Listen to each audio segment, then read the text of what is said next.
Questions orales, oral questions. The honourable member from Regina Capel.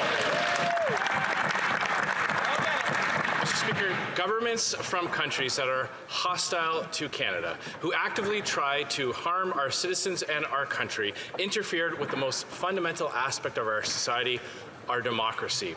An intelligence report claims that there are members of this House whose loyalty is not solely to the people of Canada, but to foreign governments who wish us harm. And what has been the Liberal response so far? They won't release the names. And now the Liberal member for Pickering-Uxbridge says, quote, boo-hoo, get over it. Instead of telling Canadians to just walk it off, why don't they release the names of MPs who are working against Canada? Yeah. The Honourable Minister for Public Safety. Mr. Speaker, my friend from Regina Capel knows very well that no government is in a position to release sensitive information about particular pieces of intelligence. I have a suggestion for him. He sits a couple of seats away in this place from his leader. If they were sincere in understanding some of the information underlying the public version of the report of the National Security Committee of Parliamentarians, his leader could avail himself of the offer that I'm happy to reiterate again today to get the security clearance, get all the information that the Committee on Parliamentarians had, and then he could come to a reasoned judgment in this place. The honourable member from Regina Capel. This isn't about offering secret briefings to MPs who have to keep all that information secret. It's about releasing the names so that Canadians can know which MPs are working against the interests of Canada. So I've got a very simple question. He should be able to answer this one. Do any of the MPs listed on this report of compromised members who are working against the interests of Canada, do any of those MPs currently sit in cabinet, yes or no? Good question. The Honourable Minister for Public Safety. Mr. Speaker, I'll give full points to my friend from Regina Capel to try and get me to do indirectly what he knows very well I can't do directly. Mr. Speaker, I'll remind our friend that our government is the first government to take this issue seriously. In the previous Conservative government, they did absolutely nothing to secure our democratic institutions, in spite of public warnings from CSIS for the last 2 years they were in government. I worked last summer with my friend from Regina Capel to set up the Hogg Commission, for example. We look forward to Justice Hogg's recommendations and would be happy to work with him in terms of implementing them. Hear, hear. The honourable member from Regina Capel. Mr. Speaker, they sat on warnings from our intelligence agencies so that they could protect their own partisan interests. And they have refused to hand over cabinet confidences to the Hogg Commission. But this one should actually be really simple. Cabinet ministers get to see everything. They get a say on everything the Government of Canada does, and they get to personally lobby the Prime Minister any day they want. Can the minister assure Canadians that nobody who sits around the cabinet table today is on this list of compromised MPs who are working against Canada? The Honourable Minister for Public Safety. Mr. Speaker, our friend from Regina Capel should know very well that our national security and intelligence agencies, including the Royal Canadian Mounted Police, take all of the issues of national security very seriously. And Mr. Speaker, our friend should know very well that our government has taken, more than any other government, steps to ensure that our democratic institutions are protected, and he should have confidence that we'll continue to do that work, something that his previous government did absolutely nothing about. Zero. Nothing about. Zero. The Honourable Member for Mégantic-L'Érable. Cabinet knows it. They know the names. Just like they knew that the Chinese Communist Party had intervened in the nomination process for Don Valley North. NSICOP revealed that members helped foreign state actors. The Prime Minister knows who those MPs are. For partisan reasons, he protected the member for Don Valley North. Is that why, once again, today, he's refusing to reveal the names? The Honourable Minister of Public Safety. Well, Mr. Speaker, my colleague is a serious parliamentarian. He knows that according to Canadian law, no one is going to disclose that information that he's claiming to be so interested in. But I have a suggestion for him We offered the leader of his party, and we're still ready to do this, we offered to give him access to the information, the intelligence under the National Security and Intelligence Committee's report. This is information that under legislation is kept confidential. We can share it with him if he really wants to know what's happening. The honourable member for Mégantic-L'Érable. Well, Mr. Speaker, a pregnant woman who was trying to bring her child to childcare was chased around in the street by a woman who was screaming at her. That was in Montreal. She said she was incredibly scared, and that's what it's like in Montreal after years of this lax Liberal government. This government lets people go on home arrest or on bail instead of putting them behind bars.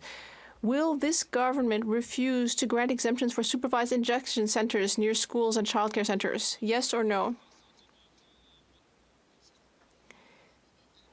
Clear.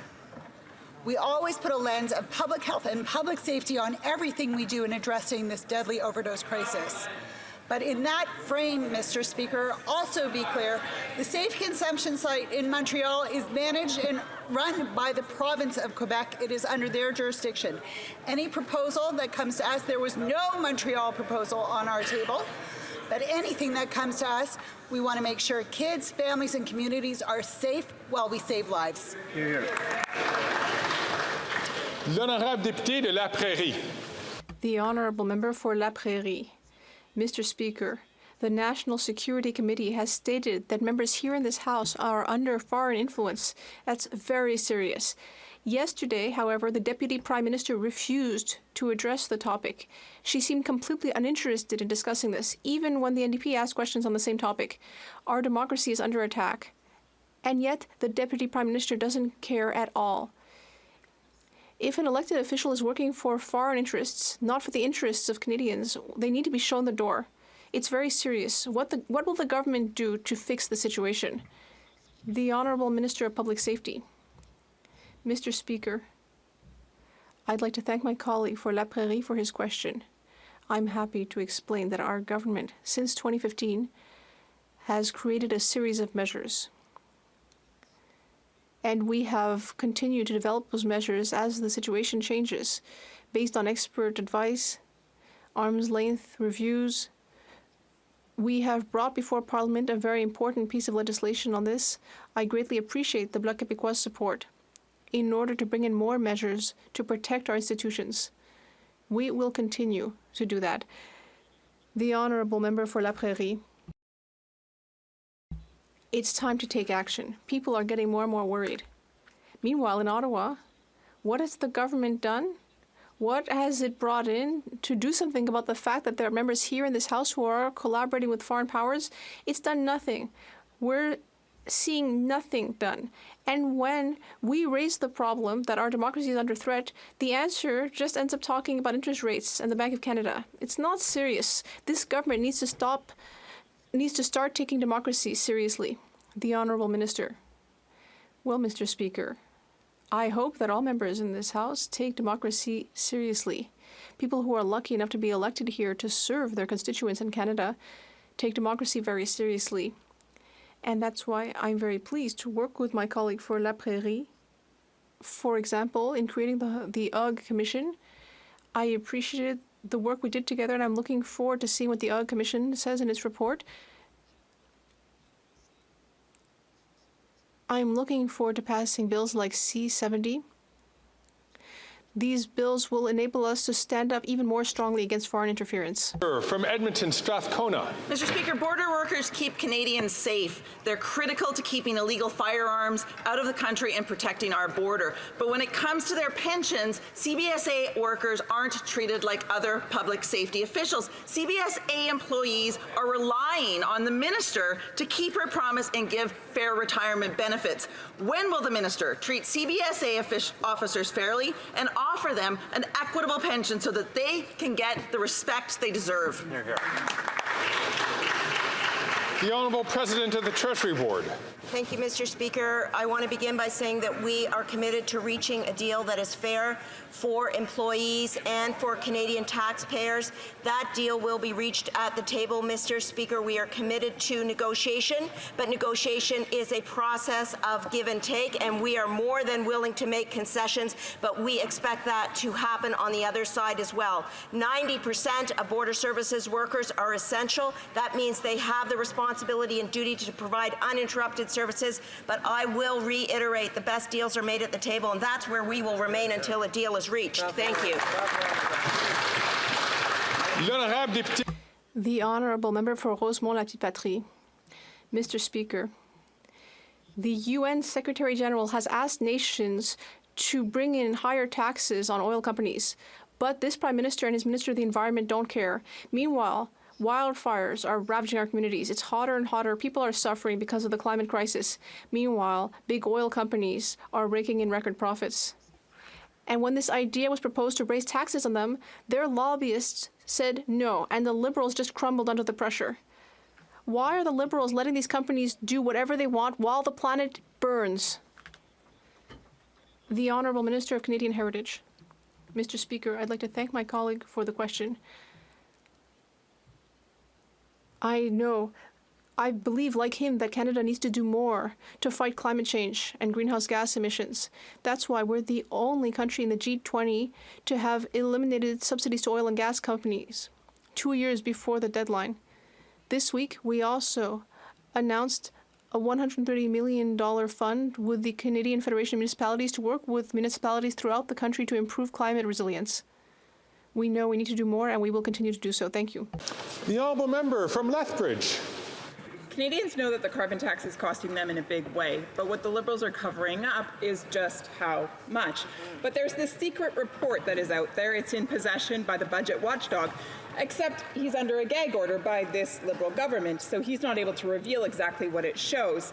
It's time to stop that cover-up. So will the minister quit using his ludicrous talking points that mislead Canadians and finally release the report so that they can know just how much the carbon tax is costing them? Right on. Hear, hear. The Honourable Parliamentary Secretary to the Minister of the Environment and Climate Change.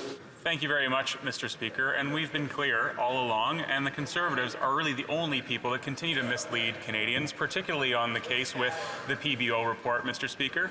The PBO released a report on April 17th which indicated that they've actually overestimated the economic impact of the carbon tax, which re-emphasizes the fact that Canadians get more back than they pay through carbon pricing. Mr. Speaker, on July 15th, Canadians will receive their next installment of the Canada Carbon Rebate, reaffirming our commitment to lowering our emissions and fighting for affordability every step of the way. Thank you, Mr. Speaker. The Honourable Member from Lethbridge. My question was about the gag order that's been placed on the Parliamentary Budget Officer. He has been prevented from releasing the report that is in his possession. But that's no surprise to us because, of course, we know that the Liberals appreciate transparency about the same way they appreciate an enema. But the budget watchdog would like to release this report. He just needs the go-ahead from the Liberal government. So would they finally agree to be transparent with Canadians, let the sun shine in, and have the report made public? The Honourable Leader of the Government in the House of Commons. Mr. Speaker, let's do a little history lesson. The PBO once said 8 out of 10 Canadians are better off under this pollution pricing scheme. Flash forward to today. The PBO says 8 out of 10 Canadians are better off under this pollution pricing scheme. You know where they're not better off, though? In that member's constituency, where the Premier increased gas prices by 13 cents a litre, and I don't see her in front of her constituency office protesting. The Honourable Member from Red Deer Lacombe. Mr. Speaker, sunlight and transparency, that's what Canadians were promised. Yet after 9 years, here we are at the heart of another Liberal cover-up. This time the government has been caught red-handed putting a gag order on the Parliamentary Budget Officer. The Liberals don't want Canadians to see the secret report that proves that Canadians pay more for the carbon tax than they get back. Will the government end the carbon tax cover-up and lift the gag order on the Parliamentary Budget Officer, or are they just going to tell the PBO and all Canadians, boo-hoo, get over it? The Honourable Parliamentary Secretary to the Minister of Environment and Mr. Speaker. We respect the work of the Parliamentary Budget Officer on this side of the House. They provide independent analysis to the government and to Canadians, and Canadians rely on that information for insight into how these programs impact our economy and their pocketbooks. But Conservatives are misleading Canadians. Our government will continue to support the PBO to fulfill the role of his office, but what this report correctly confirmed is that 8 out of 10 families receive more money back through the Canada Carbon Rebate than they pay on the price of pollution, Mr. Speaker. And on July 15th, the Canada Carbon Rebate will be arriving in mailboxes and bank accounts. The honourable member from Red Deer Lacombe. Mr. Speaker, sunny days have given way to a cover-up craze, but Canadians instinctively know the true cost of the carbon tax. They feel it when they fill up at the pump. They feel it when they go get groceries. Our farmers know it when they get their energy bill. And the Parliamentary Budget Officer also sure knows it, and that's why this Prime Minister put a gag order on him. If the government won't admit what Canadians already know, then why not let Canadians decide in a carbon tax election? What are you afraid of? The honourable Leader of the Government in the House of Commons. Mr. Speaker, once again, the history lesson. The PBO once said 8 out of 10 Canadians are better off under this carbon pricing program. Flash forward to today, the PBO says 8 out of 10 Canadians are better off under this pricing program. In that member's riding, it got even better, Mr. Speaker. The rural rebate, despite the vote of the honourable member, against his wishes, is doubling. On July 15th, as my colleague just says, why doesn't he talk to Premier Smith about her oppressive gas pricing in Alberta?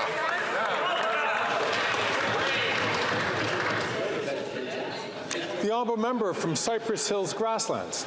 Well, Mr. Speaker, after 9 years of this NDP Liberal government, Canadians are weary and their bank accounts bare. People are tired of being gaslit by this Prime Minister. Canadians already knew that the carbon tax costs more than Liberals care to admit, but now it sounds like that the government also knew better. That's what the Parliamentary Budget Officer said at committee. The government has damning data that they won't let him release it. It's time for the Liberals to quit using these unbelievable talking points. When will they release the secret report that confirms that Canadians were right all along?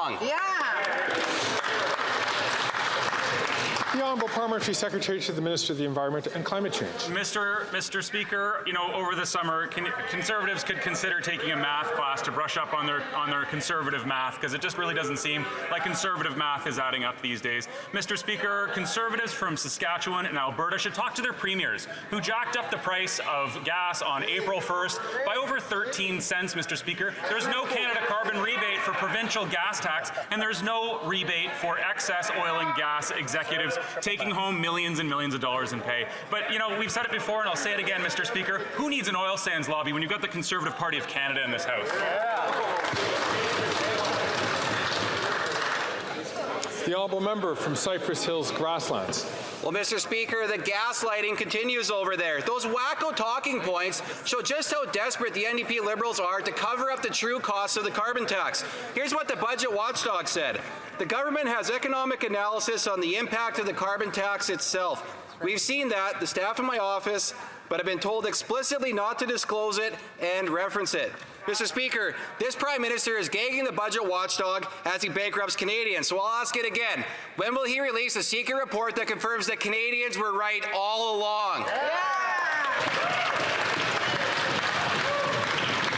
The Honourable Leader of the Government in the House of Commons. Mr. Speaker, once again, a little bit of a history lesson. The PBO used to say 8 out of 10 Canadians were better off, more money in their pockets as a result of the carbon pricing program of the government, including in Saskatchewan. Flash forward to today. 8 out of 10 Canadians, according to the PBO, are better off, including in Saskatchewan, but bonus, double the rural rebate starting on July 15th, Mr. Speaker. He should talk to his premier and tell him to start rebating consumers in Saskatchewan.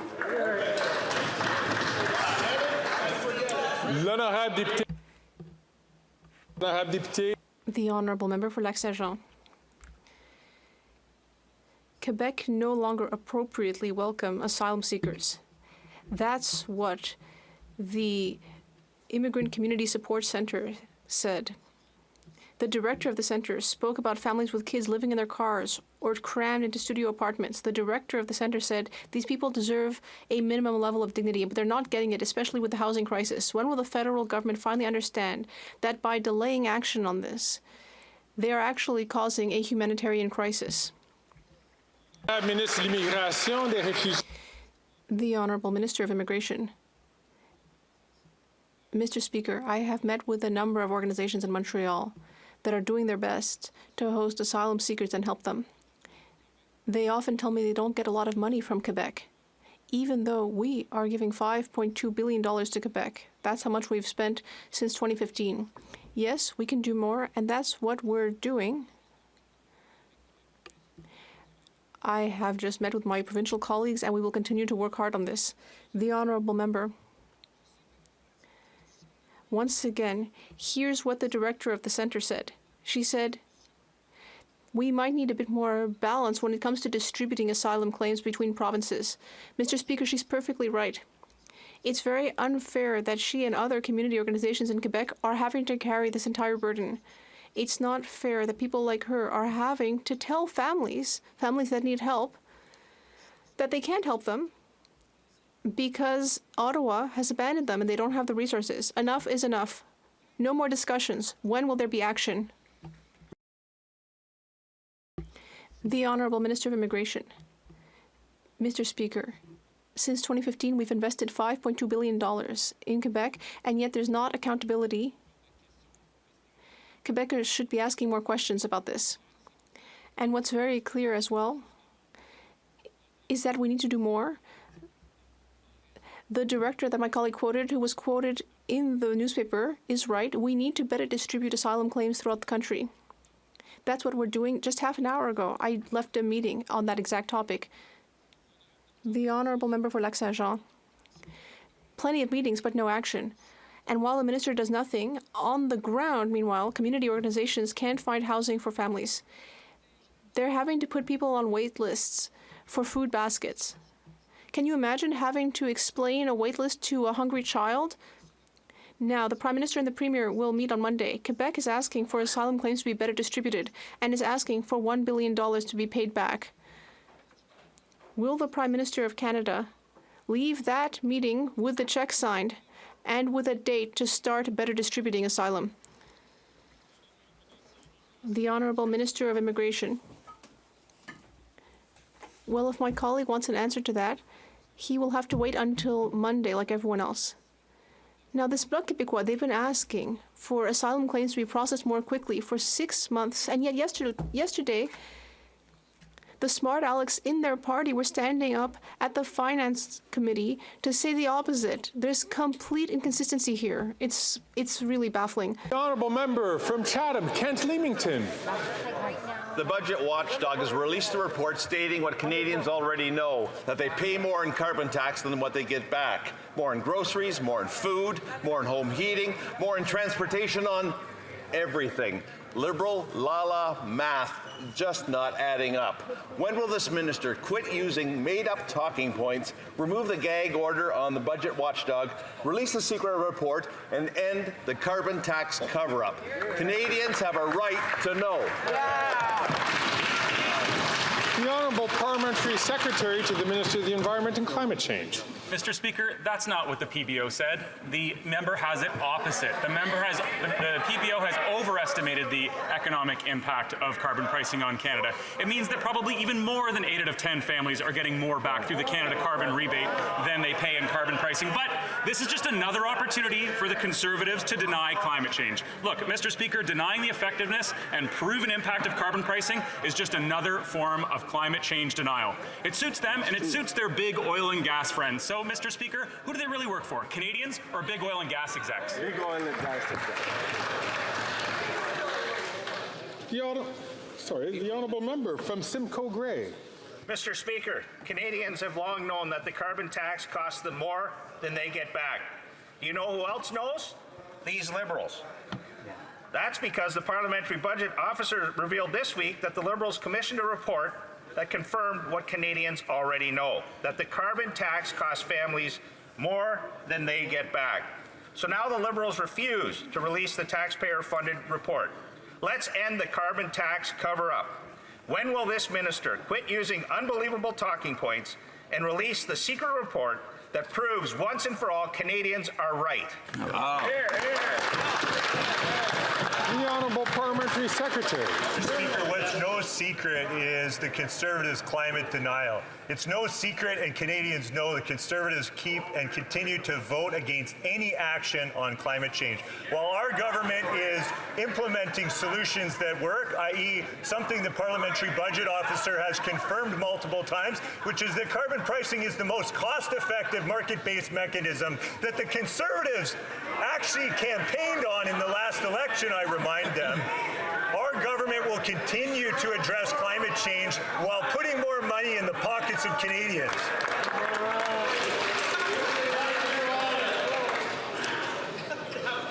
I'm going to ask all members, please, during questions as well as during answers, to please not take the floor unless they're recognized by the chair to do so. It makes it very difficult for members to hear the questions, especially those who use simultaneous interpretation.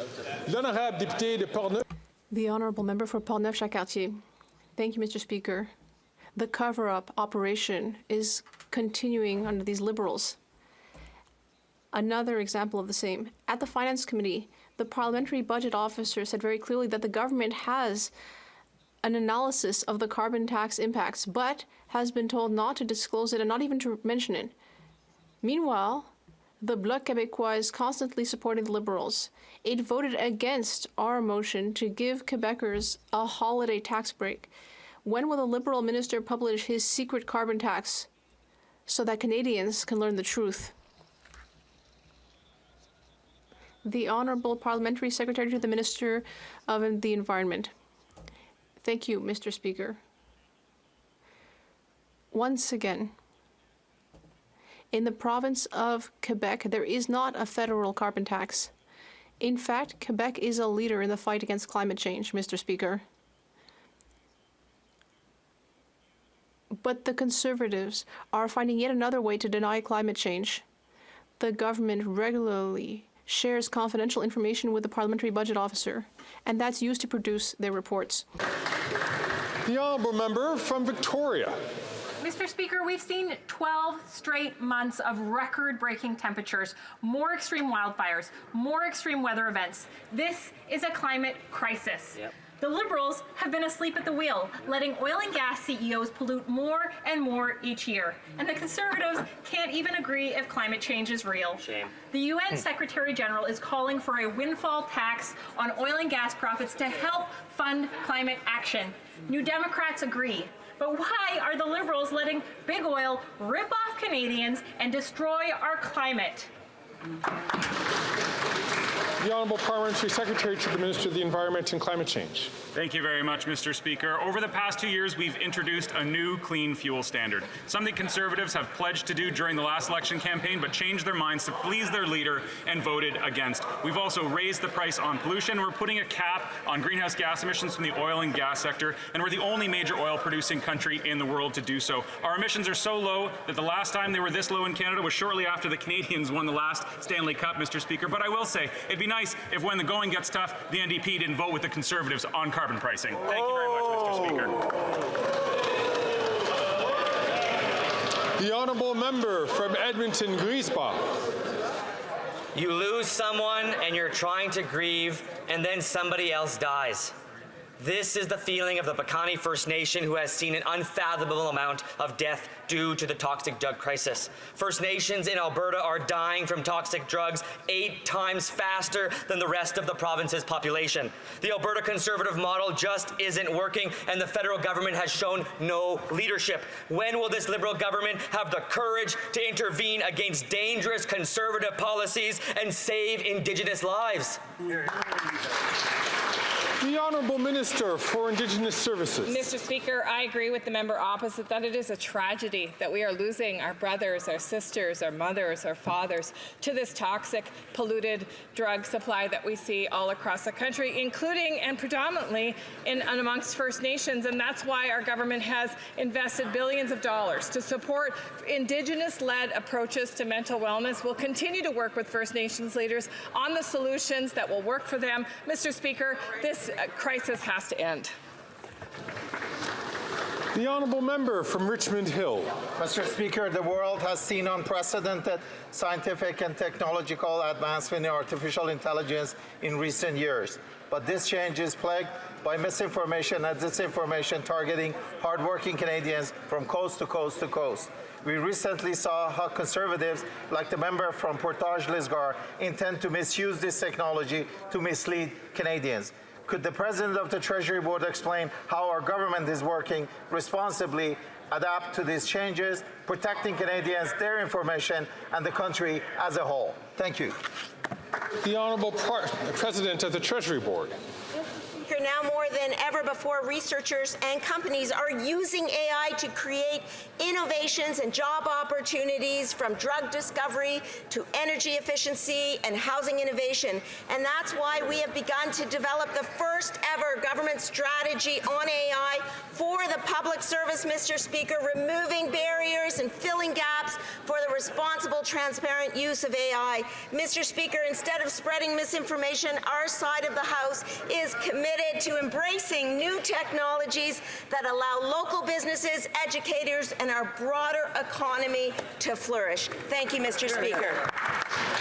The honourable member from Leeds, Grenville, Thousand Islands and Rideau Lakes. $123 million handed out to ineligible companies, 186 conflicts of interest, and 76 million taxpayer dollars given out to well-connected Liberals. After 9 years of this NDP Liberal government, it's clear that this Prime Minister isn't worth the cost or the corruption of his billion-dollar green slush fund. Conservatives are calling for the evidence of corruption to be handed over to the Royal Canadian Mounted Police. So, will the NDP Liberal government end the cover-up and call in the Mounties? The Honourable Parliamentary Secretary to the Minister of Innovation. Mr. Speaker, the Sustainable Development Technology Canada is an independent organization that's been around for over 20 years, was supported by all members of Parliament at the time. I understand that the Conservatives' opposition to fighting climate change gives them an ideological bent against this organization. But notwithstanding that, the governance structure of this organization, when we learned of mismanagement, we investigated, we triggered numerous independent reviews, including the Auditor General's report, which we collaborated with, and now we're actioning a new governance framework for the organization. The member from Leeds, Grenville, Thousand Islands and Rideau Lakes. You almost couldn't hear that answer over the paper shredders that are running over at the billion-dollar green slush fund. We know that in 2017, the Auditor General gave a clean bill of health to this organization that Conservatives stood up to fund clean green tech. But the Liberals got into office and decided to line the pockets of the well-connected Liberal friends. And what did we see with the Auditor General report that Conservatives called for and these Liberals opposed? 186 conflicts of interest and over $100 million being misappropriated. Conservatives want them to end the cover-up. Will they turn over the evidence to the RCMP, yes or no? The Honourable Parliamentary Secretary to the Minister of Innovation. As soon as allegations of mismanagement on Sustainable Development Technology Canada surfaced, our government acted immediately. We triggered an independent review of the governance model, an independent review of the HR practices in the organization. We issued a management response action plan. We've done everything right along the way to address the concerns that rightfully Canadians should expect.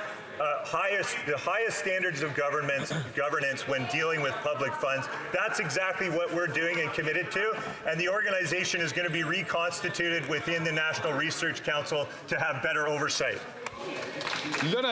The Honourable Member for Louis Saint Laurent. Mr. Speaker, for years now, Canadians are finding it very hard to survive, but the Liberal Party's cronies are enjoying. They are mismanaging the SDTC.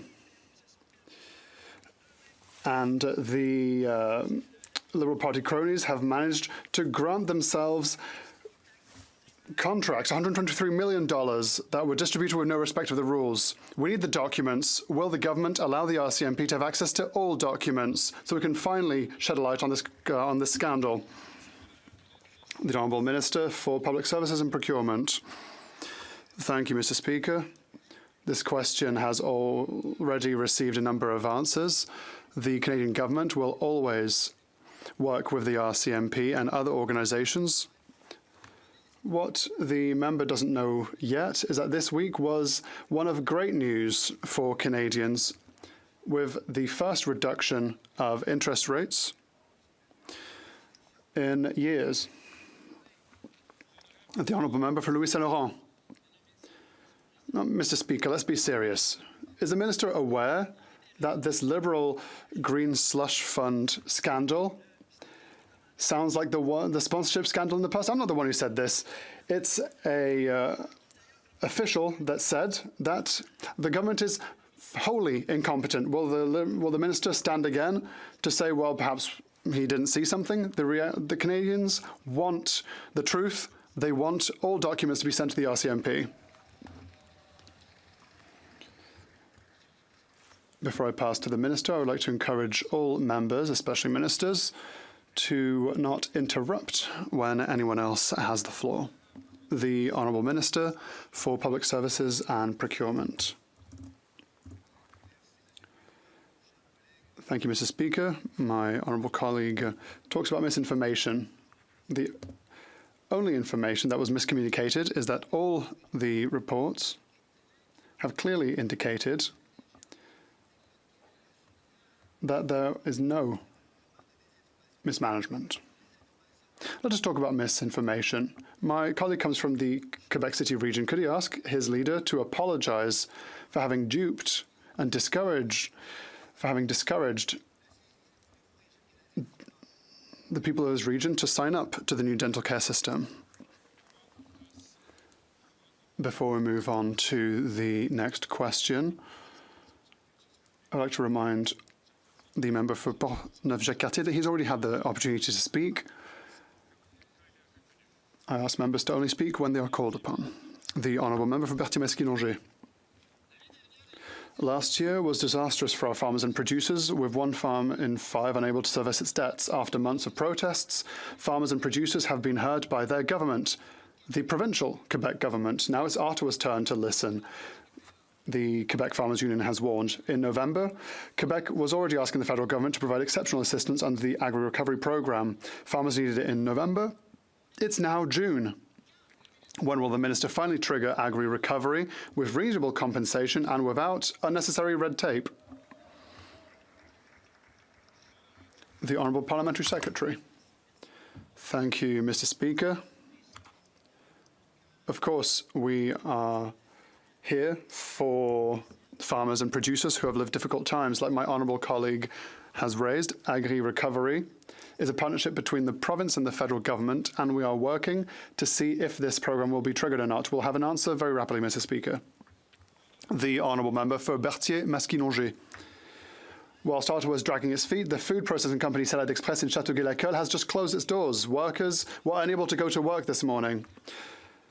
So after seeds were sown earlier this season, many of our producers learned that they had lost their only buyer. This is on top of a disastrous 2023 season and repeated natural disasters.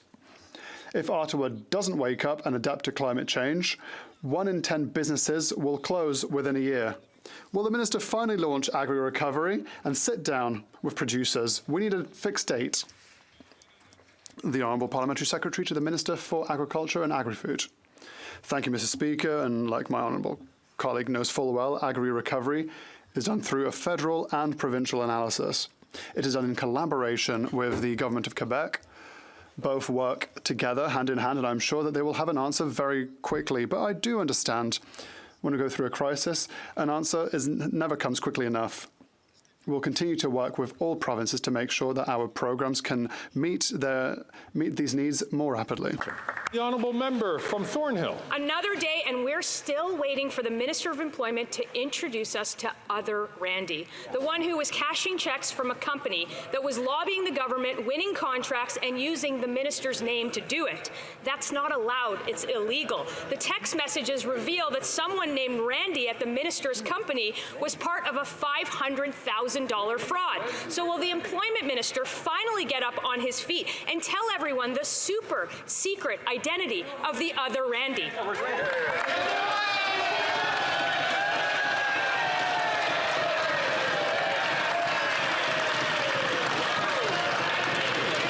The Honourable Minister for Employment and Workforce Development. Mr. Speaker, I am all too happy to set the record straight. I have had no role in this company since being elected in 2021. Regarding the day in question, I have shared my phone records to the committee and with the commissioner, which confirms that I am not the person in this story. Mr. Speaker, I have said it. The companies have said it. And now I've proved it. I was not involved. Mr. Speaker, let's get back to working for Canadians and focusing on the real issues.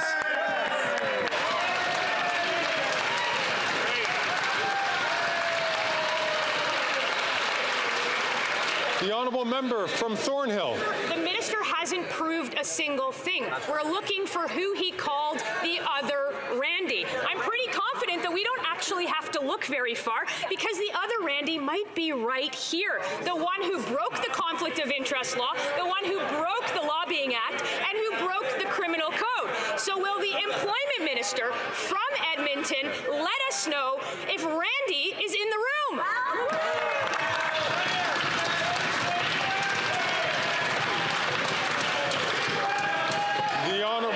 The Honourable Leader of the Government in the House of Commons. Mr. Speaker, the minister just answered that question. That's right. The Honourable Member from Sherwood Park, Fort Saskatchewan. Speaker, here's a story that is a bit randy about a Liberal's excuse that seemed just too handy. Blame others for failures they just could not resist. But if you're going to blame someone, be sure they exist. The Employment Minister continues to blame the mysterious other Randy for his ethical trouble. Meanwhile, after 9 years, all this country's problems have actually been caused by the other Justin. Will the person responsible for this scandal, will the real Randy please stand up? Stand up!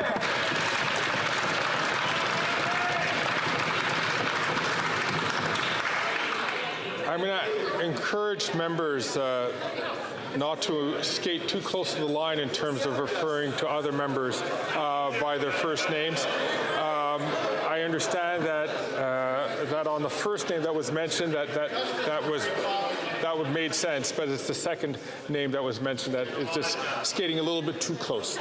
The Honourable Leader of the Government in the House of Commons. So, Mr. Speaker, we just got an interesting little behind-the-scenes insight into how this works over there. The minister stood up and comprehensively swatted away all these questions. What followed was 2 more questions that those members are so proud of wittily writing in the morning and rehearsing in front of the mirror that they just have to get it off their chest, Mr. Speaker, even though it was answered 2 minutes ago. That's what's going on in this House. They don't want to talk about lower interest rates. They don't want to talk about 8 out of 10 Canadians being better off. That opposition just wants to talk about their stuff.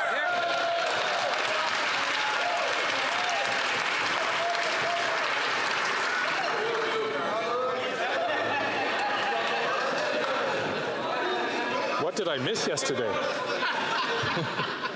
The Honourable Member for Louis-Hébert.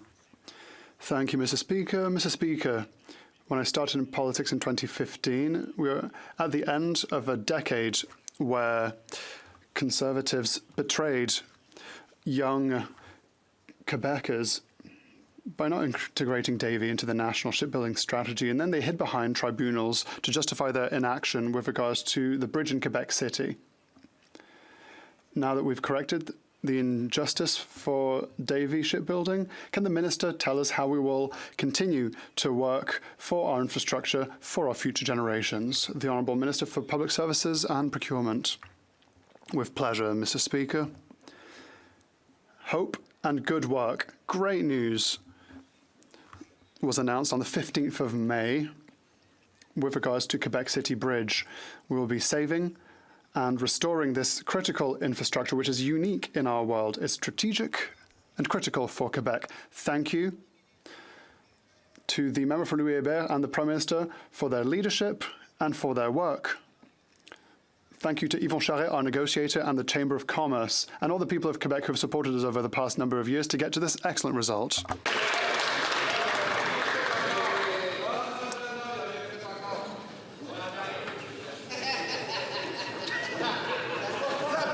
J'ai déjà demandé une fois. I've already asked this once. please. The Honourable...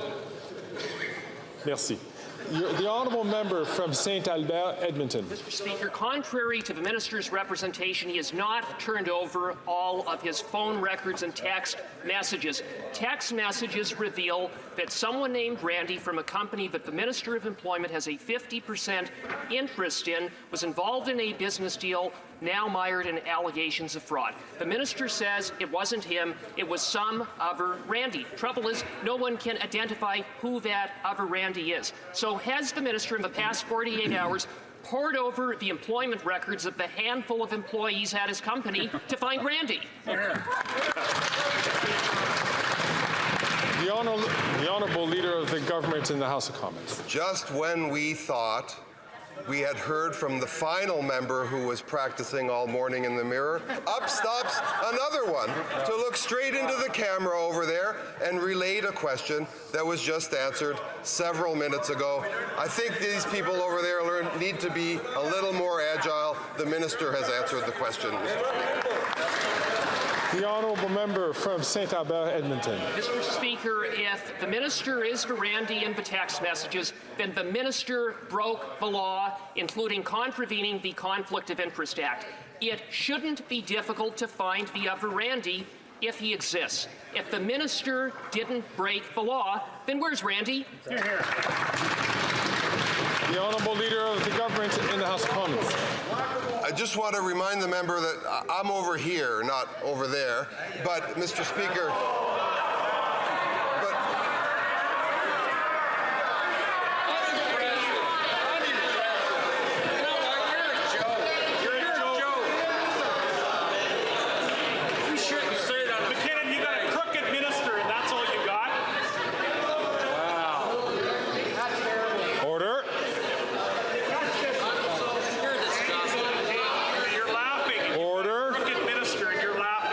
to remind all members You got crooks over there. that questions should be addressed through the chair, but members can look where they wish to ask or answer questions. The Honourable Minister, Leader of the Government, has 24 seconds left on the clock. Mr. Speaker, the Minister has responded comprehensively to all of these questions. And what I find a little off-putting in the tone and tenor of the member's question is that in this place we are all to presume each other to be honourable. That is not what that member did, and that member should carefully consider the kinds of words that he uses in this House.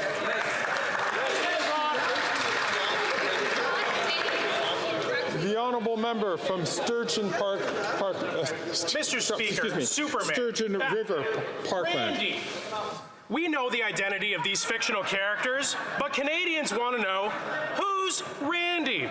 The mysterious Randy is in control of a fraudulent company called Global Health Imports, and his business partner, Stephen Anderson, says that he's a public official. And by pure coincidence, the Minister of Employment by the same name founded Global Health Imports and is a 50% shareholder. Now, we just heard the Minister say that he's not involved, but isn't he at all curious about who this Randy fellow is that's committing fraud at a company he owns 50% of? Why won't he tell us who this Randy is? The Honourable Leader of the Government in the House of Commons. Well, I'm glad, Mr. Speaker, that this segment has been brought to you by what goes on in the House of Commons.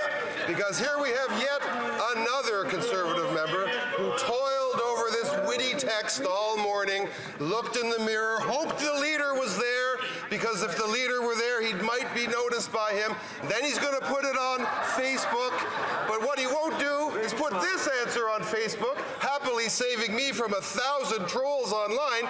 But this member should know better that he asked those questions and presumes the dishonor about this West member.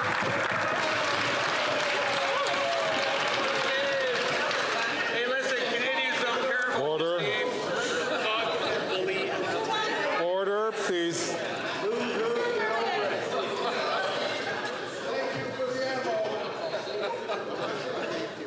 The Honourable Member from Northwest Territories.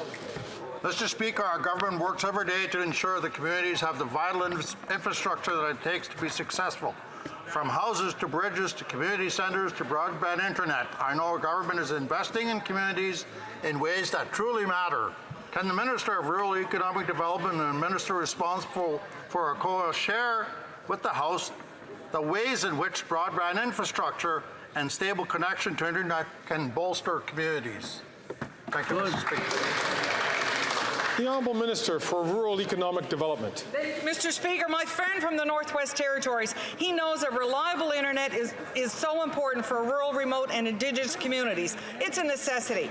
This week in La Ronge, I announced our government is bringing high-speed internet to over 13,700 households in 55 communities in northern Saskatchewan, and that includes 3,200 Indigenous homes, and cell service along 500 kilometres of roads too. We're on track to connect 98% of Canadians by 2026 and 100% by 2030. Awesome. This week's investment is a game changer for friends and folks in rural Saskatchewan. Thank you, Mr. Speaker. The Honourable Member from Malahat, Cowichan, Langford. Troubling allegations were revealed this week that some MPs have been willing participants in foreign interference. Despite this, and instead of giving Canadians answers, the Liberals are withholding more than 1,000 documents from the inquiry. And the Conservative leader continues to refuse getting the security clearance that will allow him to be properly informed. Both Liberals and Conservatives are trying to protect themselves instead of Canadians. It's unacceptable. When will the Liberals release all the documents and ensure compromise politicians are not on the ballot? The Honourable Minister for Public Safety. Mr. Speaker, I thank my colleague for the question. I think he knows very well that our government and the senior public servants in the Privy Council Office and the national security agencies obviously work with, whether it's the National Security and Intelligence Committee of Parliamentarians or the inquiry led by Madame la Juge Hogg, by Justice Hogg. Those senior public servants work to ensure they have access to all of the documents necessary to do their important work. Any redactions or any decisions with respect to documents that are made available are made by senior public servants, and elected people aren't involved in that process whatsoever. The Honourable Member for Kitchener Centre. Mr. Speaker, artists and creatives are deeply underfunded in my community, and much of the gap is federal. While Waterloo Region received just over $3 a person from the Canada Council for the Arts last year, other communities received up to $21 a person. It adds up to a $13 million gap last year alone. This gap has real implications. The KW Symphony filed for bankruptcy last year, and the museum is in dire straits. Will the Museum of Heritage commit to working with all interested MPs to ensure all regions get their fair share of federal arts funds? The Honourable Minister for Heritage. Monsieur le Président, ça va être un plaisir de participer avec tous les... I'd like to participate with all culture lovers. That's why the government has invested more money than ever in arts and culture, because we understand the importance it has for our communities from coast to coast to coast. $31 million for the Music Fund, $32 million for various festivals, money for audiovisual productions. Audiovisual productions will always be here for culture, contrary to Conservatives who have cut in culture when they were in power. We want big technology companies to pay their just part. And that brings to an end question period. I wish to draw to the attention of members in the presence of the gallery of this year's recipients of the Governor-General's Performing Arts Awards. The laureates of the Lifetime Artistic Achievement Award are, and please wait till the end, Misha Bruger-Gosman-Lee, Ronnie Burkett, Diane Juster, Andrea Martin, and Wes Maestro Williams.